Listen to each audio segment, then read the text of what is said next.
Le Tanakh, la Bible, compte sur les prophètes qu'ils étaient sanctifiés à partir du ventre de leur mère, avant même d'apparaître dans ce monde. Ce sont des grandes âmes qui descendent sur terre pour l'illuminer, et il y en a peu à chaque génération.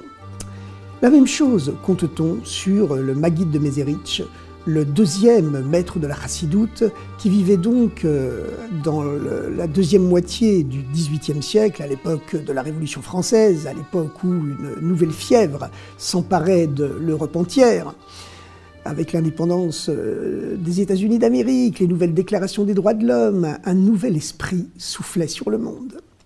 La Pologne, cependant, était relativement excentrée, à l'écart de tous ces grands mouvements nationaux et même internationaux qui commençaient à poindre, à secouer l'humanité.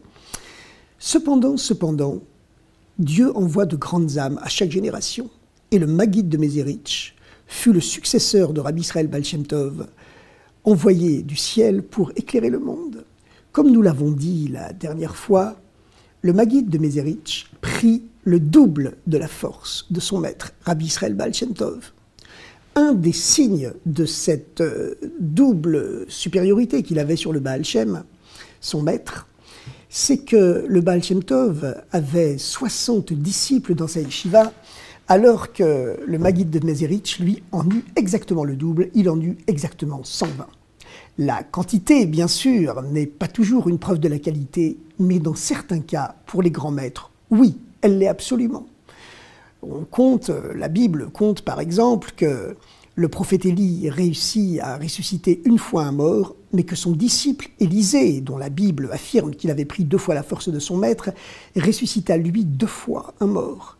Eh bien, ce fut la même chose, le même type de relation entre le Baal Shem Tov, qui eut 60 disciples dans sa yeshiva, et la tradition veut que ces 60 disciples qui entouraient l'âme du Baal Shem Tov, ce sont les fameux 60 héros, les 60 grandes âmes dont parle le Cantique des Cantiques, le passage le plus haut de toute la Bible, puisque toute la Bible est appelée Cantique, mais celui-là, le Shir HaShirim, c'est le Cantique des Cantiques, ces fameux Shishim Giborim, Giboré Israël, ces 60 héros parmi les héros d'Israël, qui étaient donc redescendus du ciel pour escorter l'âme de Rabbi Israël Baal Shem Tov sur terre.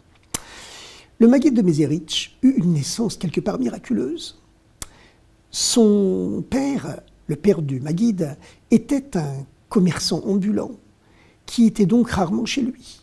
À la veille de son retour, espéré, la rabbinite Sarah, la future mère du Maguide de Mézerich, avait donc été au mikvé, le bain rituel qu'une femme prend 1 fois par mois avant de retrouver son mari. Et ce jour-là, ou plutôt ce soir-là, il neigeait sur Mézerich. Un froid terrible, comme il n'en arrive que dans ces lisières des steppes de la Pologne orientale. Et pourtant, la rabbinite Sarah prit son courage à 2 mains, brava les éléments, le froid, la neige, la brume, et sous les bourrasques, elle partit pour le bain rituel, le mikvé. Mais elle arriva trop tard. Les intempéries avaient joué contre elle. Elle ne trouvait pas son chemin, elle s'égarait dans la neige, dans la brume. La responsable du mikvé refusa de lui ouvrir la porte en prétextant que l'heure était dépassée. Dépitée, la rabbinite n'eut pas d'autre choix que de rebrousser chemin. Et puis, alors qu'elle peinait sur la route, contre les bourrasques de vent qui lui envoyaient la neige au visage, brusquement, elle croisa un carrosse luxueux qui s'immobilisa à sa rencontre, allant justement dans le sens du mikvé. À l'intérieur, 4 femmes, habillées comme des princesses et auréolées d'une espèce de lumière étrange. « Où vas-tu ainsi, jeune femme, seule dans la nuit et dans la neige ?» demanda une des princesses. « Je reviens du mikvé, où on m'a fermé la porte au nez parce qu'il était trop tard, » répondit la rabbinite Sarah. « Monte avec nous, » dit la princesse, en tout cas cette jeune femme qui en avait l'apparence. « Monte avec nous, à nous 5, elle nous laissera sûrement entrer. » Aussitôt dit, aussitôt fait, la jeune Sarah s'installa dans le carrosse aux côtés de ces 4 femmes étranges à l'apparence d'un autre monde. La préposée du mikvé, la responsable, n'osa évidemment pas refuser à un si luxueux équipage l'entrée du mikvé. Et lorsque la jeune femme se trempa cette nuit-là, elle sentit dans les eaux pures du mikvé comme le parfum d'un autre monde. Elle rentra chez elle, accompagnée par ces 4 femmes exceptionnelles qui la déposèrent à l'entrée de sa chaumière. Et quelques heures plus tard, son mari rentra de voyage. La coutume voulait à l'époque que lorsque un mari rentrait de voyage, sa femme ne lui annonçait pas directement qu'elle avait été au bain rituel.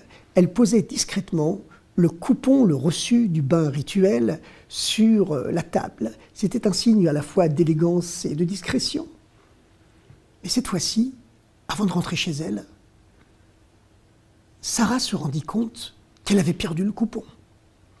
Elle était très gênée de cette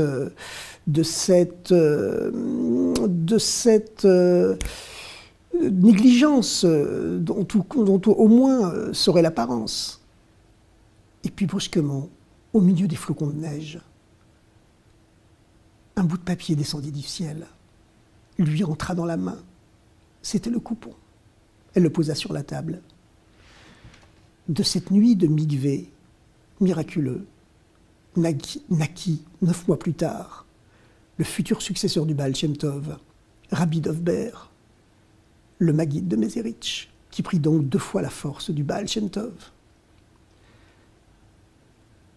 La rabbinite Sarah conta le lendemain matin cette histoire étrange des 4 princesses qui avaient forcé l'entrée du bain rituel avec elle.